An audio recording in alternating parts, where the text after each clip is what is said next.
I decided to kill time with Pinball M by dissecting the first 8 tables, along with some overall impressions and quick tips so you can begin slaughtering your previous scores. Cut the bullshit! Wrath of the Elder Gods is the free-to-play table, where you face off against demons under the command of a middle-aged lesbian. They underestimated us! The goal is to complete the 4 main modes before battling the bloody stool parasite.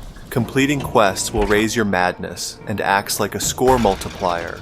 Ball drains during missions count as finished, and following the lights is usually enough for a novice to reach the wizard round, where you bang a tendril with kidney stones before locking yourself in the closet. Multi-ball comes at you fast and can be activated at the maw ramp, or by spelling steam through the rollovers before a shot to the sinkhole on the right, and should only be locked during normal play and not while trying a mission. This is so you can take another plunge at the skill shot, which builds up significantly with each successful attempt and is mad easy.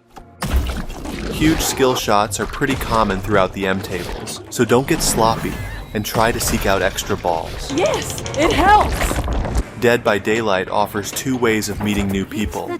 You can play as the killer where you chase down victims and hook them so they won't escape, or choose a survivor and repair generators for Al Gore, while performing skill checks to jump scares.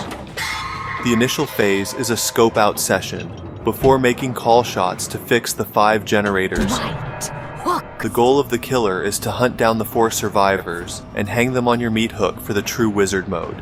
But you'll still have an opportunity to fondle the remaining corpses if you fall short. Beginning a trial entails choosing a perk, with double hits and faster repairs, providing quicker progress. Multi-ball isn't too common unless you focus on making shots when the main ramp is lit to reach the ball dangler. Multi-ball. And the lower playfield can be pretty frightening if you screw up the cross shot. Although the magnetic stopper coming out of the orbit makes this a great table to practice your ball cradling. Oh, how predictable. The thing revolves around stopping the spread of alien viruses by investigating blood clots. Get your ass back out there! Main missions can be chosen at the center and include typical scenarios such as stealing DNA samples and setting someone's dog on fire. There's plenty of side quests that synergize with the storyline, like Fire Frenzy and Blackout. Whiteout can be started by lighting all the candles, which doubles your scoring while dandruff blows across the table. Kickbacks and ball saves can be picked up at the right push target, while spelling booze adds an award to the left sinkhole, and skill shots are made by releasing launch on the second blink of C. Objectives are clear, the amount of multi-ball is just right, and the rec room provides one of the most fabulous fingerings to come out of a mini playfield. There's a couple missions where you need to chase down restroom symbols, and even a video mode where you perform clinical trials for a pharmaceutical company. It's getting late. Duke Nukem's skill shot requires a quick right-left to shut the trap door, but might cut off your ball and send it crawling back across the air duct. I'm Duke Nukem. Missions can be started by following the nuke symbol into the left sinkhole, and you can choose a mode to begin tracking down access cards. And I'm coming to get the rest of you alien bastards. There are boss battles between quests, plus a couple more after you acquired all the keys, putting the wizard round out of reach for most people.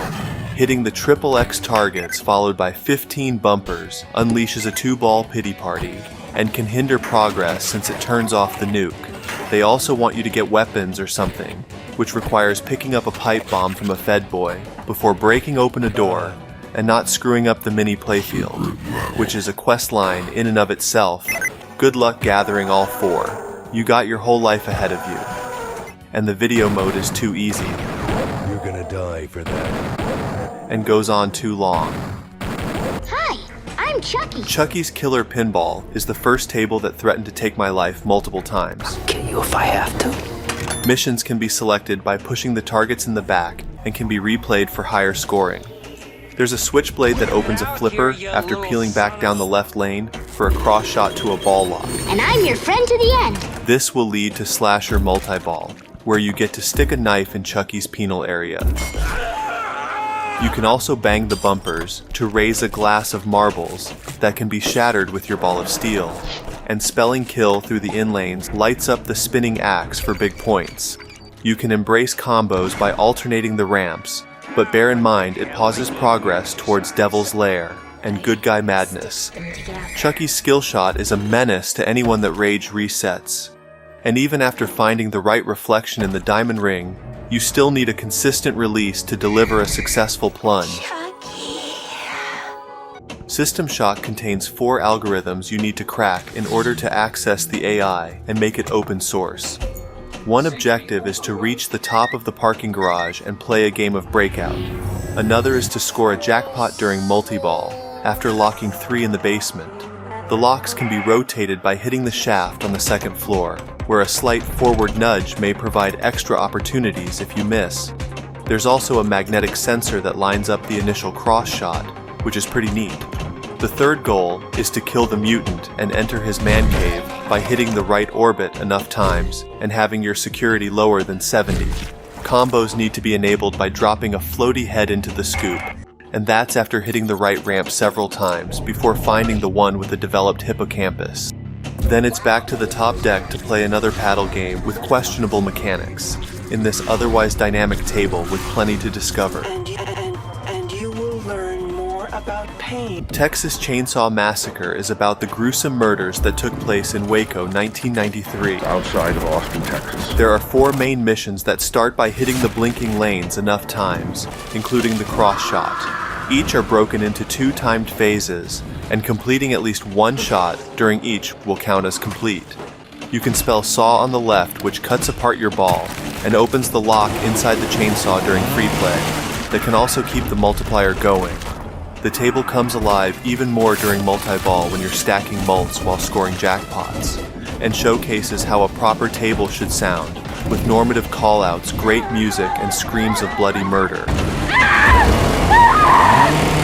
Nailing the left orbit to spell Macabre lights up a random award on the head dangling from a meat hook, which is fun to knock around. Hey, man. And why do so many horror movies have meat hooks? Should I get a meat hook? Start a dialogue in the comment section. Call the cops. Camp Bloodbrook contains 4 story missions about running away from a wife beater, We need to find a way to lose him. where the completion bonus can be increased by hitting panels in the merry-go-round, just like starting a main quest, and can be easily reached by both flippers. The ball tends to fall back nicely, and the lanes are separated by storm panels that triples your scoring. Reaching the wizard round is a breeze, but there are 10 camp trials or side modes that will take a while to experience in their entirety. There's enough multi-ball between locking yourself in the cabin, or drowning in the lake, or brandishing the machete, where you can earn an extra ball at the left sinkhole after scoring a super jackpot. The layout reminds me of The Thing, except closer, and even the skill shot, which should be released when the first G blinks, is similar. I just wish we got more knife action, which is how I feel about most slasher flicks like Friday the 13th, and bears no resemblance to Camp Bloodbrook. Well, at least you tried. Pinball M's table collection feels highly curated, with more unlockables and achievements, and a progression system that pushes you to discover all the features. The extra modes provide more replay with the extensive challenges. So check out Pinball M if you haven't already, and look for any tournaments created by Game Test Play, or I might have to cut someone.